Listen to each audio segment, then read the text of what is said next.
Hey everyone, Dockwell here, and today is going to be the 5-position tier list for patch 7.38b, and we are done for the week. We've done all of the positions, so there isn't going to be another tier list tomorrow for any position, because we already done them all. So this is the last one.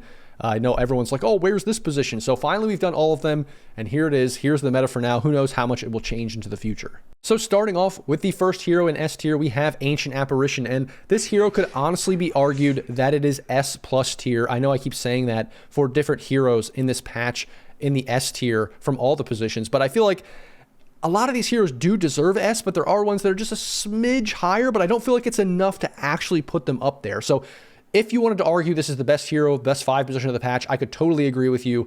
And the big thing that's broken with this hero is when you pick this Bone Chill, and then you use Cold Feet, it just absolutely does like 1.5 billion damage. Like you combine these 3 spells, you put this on the ground, you hit them once with Chilling Touch, you put a Cold Feet on them, and you're just like, honestly, at level, 4, whatever it is, they just take 5 billion trillion damage. It's absurd. And then obviously this is really good against all of the regen heroes that are good right now, like Slark, like Morph, and just in general, it kind of owns a lot of the team fights. And because team fighting is so important right now, and things like Dazzle with heal and stuff like is good, all these healing supports can be pretty good, and cores. Then when you combine that with the Shard, which is great, and you just hit people and they have this insane damage, stun, anti-regen, I feel like it just makes the hero amazing. So early on in the lane, it's great. Transitioning into the mid lane, it does insane damage. And then the ult scales so well into the late game. It's kind of the best support right now. The only thing it doesn't have is super reliable stun, but that's why the Shard does end up making it very good. But really the damage early is why this hero is so good. Then next we have Jakiro, and this is the other hero that was basically the best support, the best hero in the patch, and then it got nerfed a little bit in the B patch, but not enough to completely remove it from the S tier. It is still very good. You still can go for the Icebreaker facet, which is the good one. I mean, you could still even go for Twin Terror, that's not bad, but people are still mostly going for Icebreaker, and having the 2 options with Liquid Fire or Liquid Frost is great. Having the double stun on the ult is great. And then if you do get to your Ags timing, you will just absolutely own team fights. Like there's a lot of stun, there's a lot of team fight control with Ravage, with RP, with all this stuff going on in the fights these days, that if you can get to these timings, you will absolutely own fights with damage. And then the double stun is insane in all this skirmishing, because now you just put this place, you just lay this ice path down, and you just say, you can't fight here for like, not just the beginning of the stun, but for a decent duration of time, you're not allowed to be here at this location. Like, and that is a very important. Also very good laning stage with Dual Breath and with the Liquid Fire and Liquid Frost. It just helps this hero be extremely effective. Again, not as effective as it once was in before the B patch, but still very good. Then next we have Disruptor, and this is a hero where you could maybe argue that it's A instead of S. I would definitely listen to that. But on Dota 2 Pro Tracker, the pick rate is still very high and the win rate is very good. And I think the reason for that is, yes, it does a lot of the same stuff that it's always done, in the same way that Glimpse is a very good chase spell. It's very good in the lane to push people back if they TP in. The ultimate is amazing, especially if you get Ags. This Thunder Strike can be a very good harass damage spell. But I think the fact is that having that extra little annoyance, just like Shadow Shaman does, where when you try to kill the hero, he just like pushes himself away, pushes you back, is so annoying that just adds that little bit of extra where it makes this hero tanky and annoying to deal with in the lane, but in the game in general. Like when you want to jump in and kill a support, you want to burst them quickly. You want to deal with them quickly, but he's constantly pushing you away. And then same thing with Shadow Shaman. You just have to commit that little bit of extra at that last hit where he's running away full speed as a chicken and he's kind of invulnerable for a little bit. It's the same thing with Disruptor now, that just makes it so much harder and more annoying to deal with this hero that you're going to get your spells off. You're going to be harder to kill in the fights. You're going to have a better laning stage in general. And that's why I think this hero is so good right now, despite the fact that it's not doing anything super new. Also, don't pick Kinetic Fence. I know people are trying it. Maybe it's not as bad as I thought or a lot of people thought at first, but it's not good. Don't pick it, dude. Just don't pick it. Pick Thunderstorm. It's just way better. Then next for S tier, we have Silencer, and this hero is just great right now. They kind of reverted Silencer back to the old way that it used to be now, where you just combine your Q and your W to just own people and silence them forever and just take down a ton of damage. And the biggest thing too is that the Glaives of Wisdom, you can pick 1 point in this early and just harass people out of lane. Like in very specific matchups, you still want Arcane Curse and Last Word, but let's say against the Abaddon or certain heroes that can dispel your silences and your annoying AoE damage and your tick damage, you can just pick Glaives of Wisdom and just click, click, click, click, and then they just like die. It's absurd how well that actually is effective in fights. And then the biggest thing, obviously, later in the game is it just becomes a global silence. Click R, and there you go. And then if you do get the Ags, that also is kind of insane as well. And so that isn't something you're going to get in a lot of games, at least not until much later,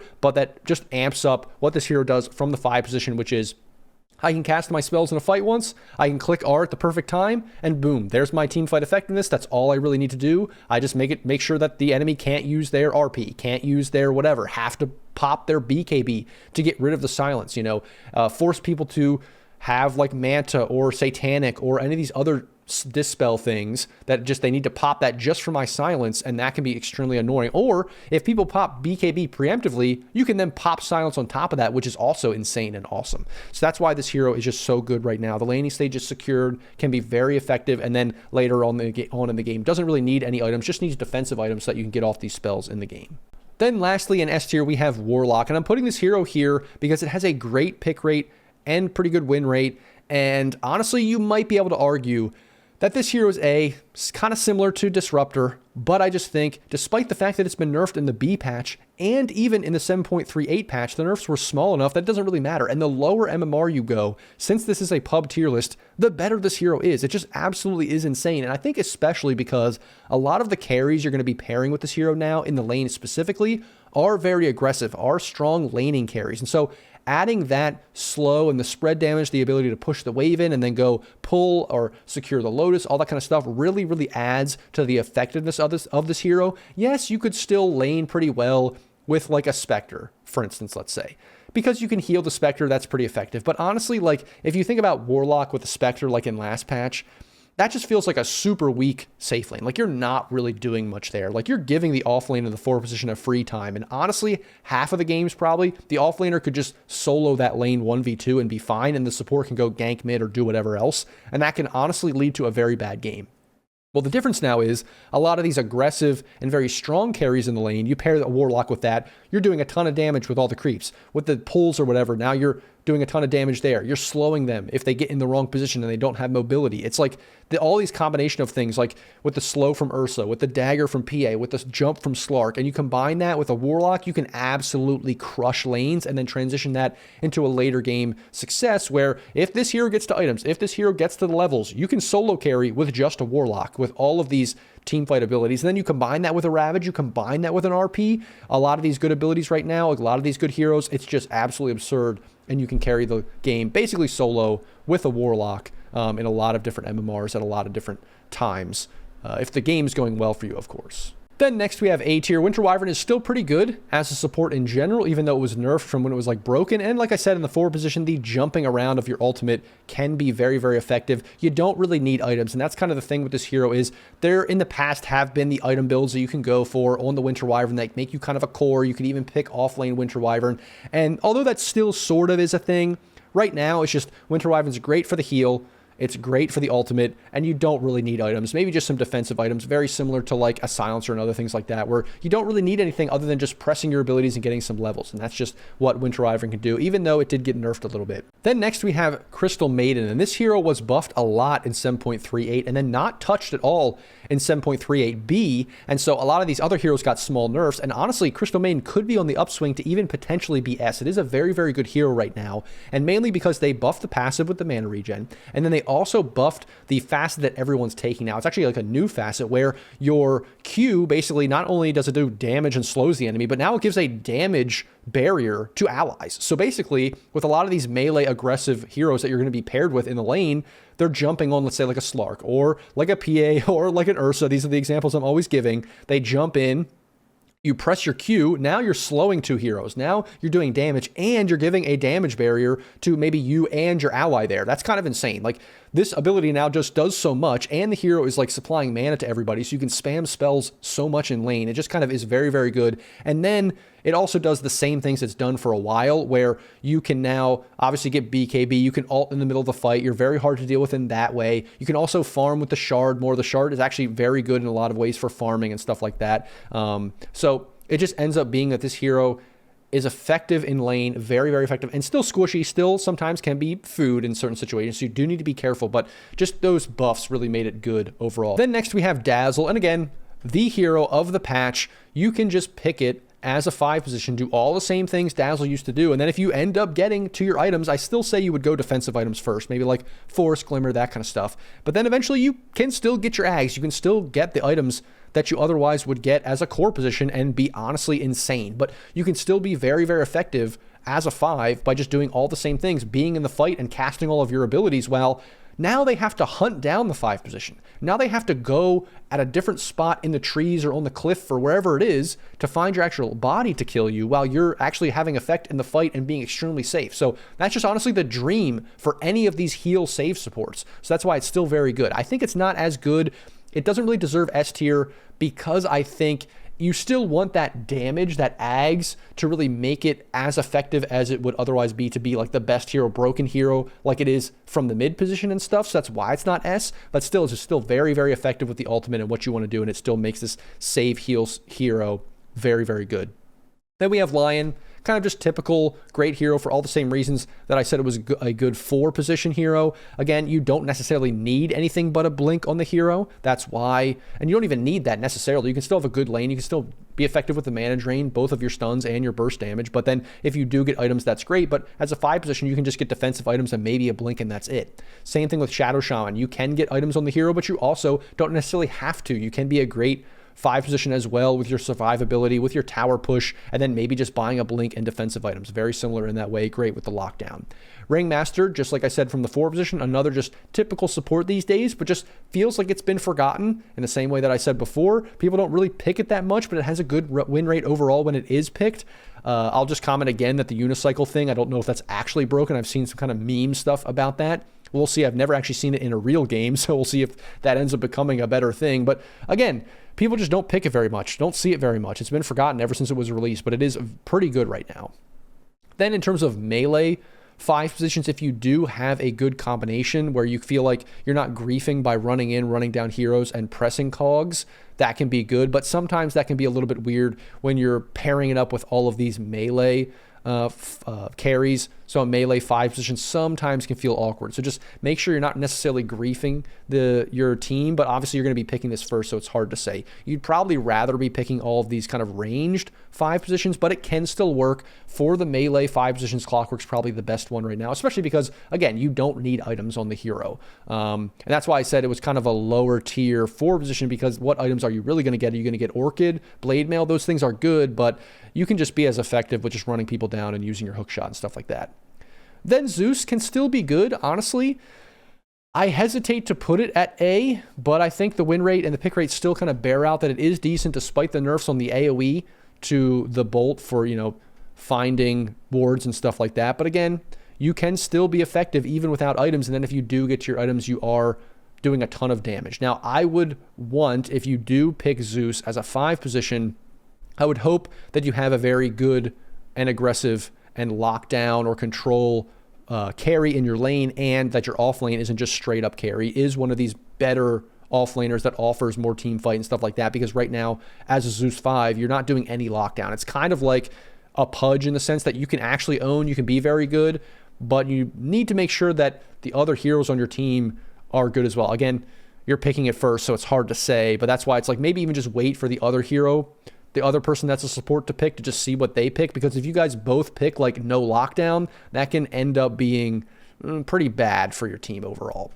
And then Tinker, another one where you can be great. It's kind of a cheesy hero in the sense from the 5 position. It's a little bit weird because you do want to have some items. You want to blink, you want some defensive items, but it can still be effective at times. It's similar to Zeus in the sense that you are going all in with like no lockdown, no initiation, no backup stuns or anything. But if you can get away with it, it can be very, very good. That's why it's not necessarily S tier. And then IO is very good if you are a good IO player, and it's a good kind of MMR to use it, I guess I would say, because I wouldn't really be picking this hero at most MMRs. People don't know how to play around it. Honestly, you're just going to be soaking XP from whoever you're linking up to. I feel like that's just going to happen for the most part in a lot of these games if you're picking it at low MMRs. I would say don't pick it unless you're above 4K, to be honest. I feel like only then is it really going to have the effectiveness it needs to have, and that's why I put it at the end of the list here more as a cheese hero. Then moving on to B, we have Abaddon, who was good in the last patch. As a save kind of heal support. I still think it's pretty good as that. It's just not as good as it was, and obviously it's more of a core now. So overall, the hero just keeps getting nerfed, and that does affect the support position as well. So it still can be effective, but just not nearly as effective as it once was, considering all the nerfs. Same thing with Oracle, just a decent save, a decent heal support, but you know, you'd rather have Dazzle, you'd rather have these other heroes, honestly, that just have more offensive potential while also offering some teamfight control. Then we have Lich, and this hero was obviously S tier in the last patch, and then 7.38, it got kind of gutted, and so it's still good. You can still play it as a 5. You still have the shield being good. You still have some good harass. Your ult is still good. The shard is still good. All these things are still decent on the hero. It's not completely dead, but it's not as good in terms of numbers. Also, not being able to cast while channeling is a problem. All these things just add up to it just being B. You can pick it, it's fine, it's just not broken. And then we have Snapfire, and this hero doesn't really need items, that's why it's a pretty good 5 position, and I like to level Scatterblast, because obviously that's really good for harassing, it's good for farming, but actually Little Shredder right now is great in the lane. So I don't know if you're necessarily maxing that, but you are picking that at least probably level 1, because if you didn't notice, if you've ever played against Snapfire or you've picked Snapfire recently, it feels like Little Shredder does like half of a hero's HP and damage. I don't know, it just feels really weird. They did buff it a little bit, but when you go read the buff, you just don't really see that it should be doing that much damage, but it is. It's doing insane damage. Like, if you have a relatively low HP 4 position, or even an offlaner that doesn't have a great HP pool at level 1, you just click Little Shredder, you run up, and the carry might hit him a couple times, and they just like instantly die. It's kind of absurd how that works. And I think that's the biggest reason why it's B tier, is because that laning stage is so good. And then it's one of my favorite like 5 positions in general, because you have such good reliable farm in being able to clear through everything with your cookie and with your shredder and all that kind of stuff, or with your scatterblast. Then next we have Bane, just middle of the road, average support. Can be good in certain situations, but is not great against Silencer. So if there's a Silencer in the game, Bane's going to be kind of terrible, honestly. But otherwise, this hero can be pretty effective, can have a good laning stage, can have good setup for Mirana Arrow, and Mirana's a pretty good hero right now. Can have a lot of these added benefits, but it's not the best overall. I think it's just like an average decent hero right now. The pick rate and win rate is actually pretty good, surprisingly, even though I'm not seeing a lot of Bane in my games, but I think it's overall pretty good. I think it's going to take a couple buffs, and if we see a few buffs here and there, it might just rocket up to A or S tier in the coming patches. Then next we have Phoenix, and this hero is really all about, can I get to my levels and just have effectiveness in the team fight pressing R? That's really what it is with this hero, because again, similar to Zeus or Tinker or even Io, you hope that you would have some team fight, some stuns from your 4, from your 3, because if you guys don't have that and you pick Phoenix 5, it can feel really, really bad. This hero's also not the best laner out there these days. So obviously you're having these cores, these carries that are pretty strong in lane, so hopefully you're paired with one of them and you can have a decent lane. And if you do get to that 30-40 minute timing, if you do get to that level 3 ultimate, you can have insane team fight paired up with, you know, again, one of these Ravages or RPs or things like that, and that's what can make this hero really good. But it's not broken, that's why it's B tier. It can be good in a lot of different situations, a lot of different matchups, but if you have a bad game, it can feel kind of useless. Then next we have Elder Titan. This is kind of like a high MMR pro hero. I just feel like people aren't effective at using it to its utmost ability, its biggest strength in most games. I wouldn't really recommend picking this hero that much in pubs. It's just kind of like an awkward hero for team coordination, all that kind of stuff. Like maybe if you're having a great game, you can stomp with it, but I don't really recommend, especially from the 5 position, going for like core items. That feels super awkward. So it's just one of these things that amps up your team. You can have a decent, you know, ultimate in the team fight. You can have decent setup stuns and things like that, but you really have to be kind of a specialist Elder Titan player to get the most out of it. Then Enchantress, again, can be tanky, can be good, can do a lot of damage, but is very matchup specific, has certain matchups that this hero is absolutely terrible at, but then other ones that are good with the hero. Doesn't need a lot of items, so you can be a lane dominator at times. You can honestly own the game at times, but again, matchup dependent, and sometimes it's not great, but it is still okay, so B tier. Then we have 2 of these tanky 5 positions that don't always feel good, but in specific matchups, you can absolutely own. Like if there's a Pudge 5 these days, even though I a lot of times in the past would say that's grief, I've honestly laned with a lot of these Pudge 5s. If they get a good hook off, and with you're playing Slark, Ursa PA, you know, any of these good carries these days, you will just kind of snowball with kills and absolutely own. And then the same thing too with Tusk. If you can get in the good position, then, you know, combine the ice shards, combine your tag team and stuff, you will own heroes, you will snowball the game. So if you can get that good laner, but the problem is you're kind of relying on your carry to know what they're doing and being good, and the lower MMR you go, the worse that's going to be. And there are a lot of aggressive offlaners these days where you have to be a little bit careful. So it can be kind of weird where you end up putting yourself in this position where you don't have much effectiveness because you are a melee 5, and so that can be kind of awkward. Then moving on to C tier, we have Ogre, and actually this is one of those weird ones where at high MMR, at like, you know, 10K or pro games or whatever, Ogre's not great because you're going to be going for the facet where you have no skill level 1, and that's just not going to be good. But the lower MMR you go, the more that doesn't matter because people aren't going to press the advantage when they see Ogre not having a skill. So they're just not going to take advantage of that. You're going to get level 2, which is actually level 3, and then you're going to just own the lane. So keep that in mind. That's why it's C here, because the pick rate and win rate overall for higher MMR isn't great, but honestly, it could maybe even be A tier in most of your pubs if you're like 2K. And the other thing is, a lot of these heroes, like, I know I keep saying it, Slark, Ursa, PA, but even any of the other carries that are good right now, having this extra attack speed is always just so good. I feel like that's just underrated, where people just don't really realize that this attack speed on this hero, that's almost all you need. You don't even need the stun or the damage or whatever. If you just give attack speed to your carry, that just is enough to make the hero worth it. And so I think that can be very, very good. But again, that part of the hero is a little bit awkward because the lower MMR you go, the less effective just giving your carry attack speed is going to be because they're not as good. So that's why it's a little bit of a weird hero in a weird position. Undying, you can still dominate the lane. You can still be a beast early.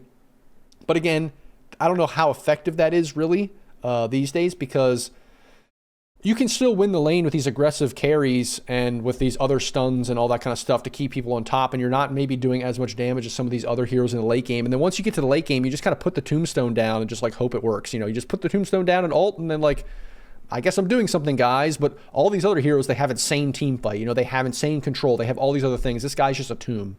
And I feel like people are getting more and more willing or able or capable of dealing with tombstone, and it's not as effective to just put it down in a fight, and people just delete it now with all this attack speed they've had. And I just feel like Undying is one of those that as the heroes get better and better at stuff, this hero just kind of gets worse and worse and needs another buff. It just feels like it always needs something new to end up being better. But then once it gets really good because they buff it, it's just broken because it dominates the lane all the time. It still does that. It's just after 15 minutes, like, Undying kind of sucks compared to a lot of these other heroes. Then Shadow Demon, just like in the 4 position, it kind of fell off a cliff. It's still an okay 5. It can still be good in certain matchups, but not nearly as good as it used to be. And that's honestly the biggest thing. Plus, nobody picks this in pubs anyway. So when it's a good, even when it's a good like 10K plus pro support, I feel like I never see it. Maybe here and there, even at my MMR. I feel like lower MMR you go, the more it's like, what Shadow Demon? Who even is that? Is that even a hero in Dota? So again, you can be okay. It's not maybe D tier like it was in the 4 position tier list. You can still pick it, but it's not great.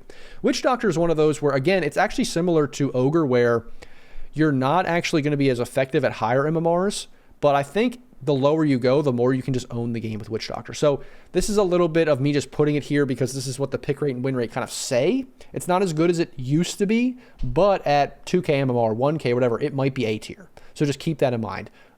This is more like I'm going to base the tier list off of the higher MMR pick rates and win rates and stuff like that, and my opinion.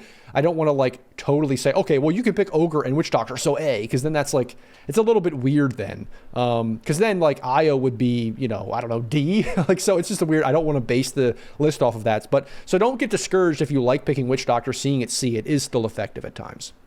Dark Willow, a little bit awkward, just doesn't have as many reliable stuns as you would want from a hero with stuns and stuff like that. You kind of want to get items eventually to have impact. Same thing with Rubik, Mirana, Weaver, all of these heroes, and including Dark Willow, it's just more of a 4 position. You want items to have some kind of effectiveness in the game. Like, you don't, your stuns, your roots from Rubik with the lift, with Mirana with the arrow, all these things are not enough. You need something to set it up, or you need like items to set that up, or items to do something else. Same thing with Weaver, like, okay, yeah, your bugs are great, but now what are you really doing in the lane other than bugging people and just running around and being annoying? That's more of like a 4 position thing, it feels like. And you want those items to be able to scale later into the game. So that's all these heroes. It's just 4 positions that are good, but they're okay at 5, and that's why they're still on the list at C, but you'd rather pick them in a 4 position. And then lastly here we have Venno. So this hero is okay. Not great. Honestly, probably not even good as a 5, but people have been picking it as a jungle. Don't Don't listen to what I'm saying. Don't even, just ignore that I told you that. Just completely delete this from your memory. Don't pick Veno Jungle. But you can pick Veno Jungle, guys. You can actually do that. It's actually not that bad. Don't tell anyone that I told you this, but if you actually go to the jungle with Veno and use that one facet, you can come out of the lane, out of the jungle at like 5 minutes and be level 6 and own the game. I didn't tell you that, though. It's a secret. Keep it between you and me, okay? Just don't do it, but you can do it. You can still do it. Then we have D tier here. We have Pugna, and this hero is just, you know, typical Pugna. You can heal people and stuff. You can suck them off, whatever. It's not good like it once was. It's not S tier. It's been nerfed here and there, but it is still decent. You can still pick it. Like, it's not F tier, but it's not that great. Then Marcy, again, what are you buying? BKB first item? I mean, I guess you could snowball the lane. You could be effective, kind of like these melee tusks and stuff, but it's just a worse version of those. And then you're buying core items. It's kind of weird. Omni Knight, if you're going to pick something like this, pick Oracle, pick Abaddon, you know, pick one of these other heroes. Just pick Dazzle, you know.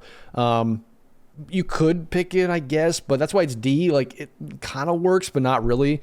Same thing with Grimstroke. Like, any of these other heroes with the magic damage, with the big team fight ultimates, they're just going to be way better than Grim. Grim's just been in a weird position these days all the time. Plus, with I think there's something with the facets and the shard and stuff that make it weird, where like you can't. It just feels like they always keep messing with the timing of the stun, where it's like you couldn't, you know, activate it. Now you can, and now you can't again. It's like, why do they keep doing this? I don't understand why they do that. Then Tree, just again, kind of in the same position as like an Undying, where it's just not great. You feel like, what does this hero really do? Doesn't farm very well. I think that's another thing too. Farming is just so important these days on all heroes, and Treant just doesn't do that. Neither does Undying, so that's kind of a big problem. Gyro, I mean, whatever. You're going for this magic damage rocket thing. I guess it can work, but you're kind of griefing. And then Alchemist, like, dude, I don't know. I look at Dota 2 Pro Tracker and I see the Alchemist getting picked and having an okay win rate or something, and I'm like, if I see an Alchemist 5 in my game farming Ags, like, what? Why? Stop. Like, but somehow I guess it works. I don't know. Like, are you lying to me? Don't do it, but I guess people are doing it, I guess. I don't know. I mean, he has a stun. Like, the laning stage, I guess, is fine. It's just more like, that's the thing. The laning stage isn't even bad. The laning stage is okay with the stun and acid spray and whatever. Like, you can actually make that work. But then from 8 minutes to 20 minutes, my 5 is in the jungle hitting creeps the whole time. I don't know, dude. That just doesn't feel good. I don't know. Yeah, I mean, it's D tier, but I want it to be F, but I'm putting it here because I guess it should be or something. I don't know. Then we have F tier. All of these heroes are like 4 positions or just bad. So 4 position Bounty, 4 position Hoodwink, Chen. This is not a hero anymore. Like, I don't know. It's sucked forever. I feel like since they changed they gave it the facets and stuff. I don't know that it's been good since then for like the last 2 years. This hero is dead as a support, I guess. Again, I don't know. Venge is weird because, like, I guess it's okay. Like, you could still pick it, but you need the Ags. Like, you just need Ags. Otherwise, you're just feeding yourself constantly, and that just doesn't feel good. And the win rate is like 30%, so that's why it's here. Bat, just like bad. I mean, this hero's just been bad for a long time. Techies, again, just like a magic damage 4, not good as a 5. Keeper of the Light, not good as a 5, more of a 4. You're playing carry 5. Stop it. Don't do that. You're griefing. Like, that's the thing. I'd rather pick any of these other heroes that would do more damage. Like, stop it. Again, carry 5. Like, what is this? The Shard was good like 5 years ago. Just get maybe I should just delete this from the thing. Same thing with Enigma. Same thing with Dawnbreaker. Like, honestly, we could even just like go like, we could just delete them. I'm not going to do it. I'm going to do it. Get out of here. Stop it. These are deleted, okay? Don't pick these heroes. Even all these, I could delete all of them. Go away. And that, everyone, is my 5-position tier list for patch 7.38b. As always, just let me know in the comments if you agree, disagree, what you think about different heroes, if they should be higher, lower, if I missed somebody or something like that. If you like the video, like, comment, subscribe, all those kinds of things. Thanks for watching, and I'll see you in the next video.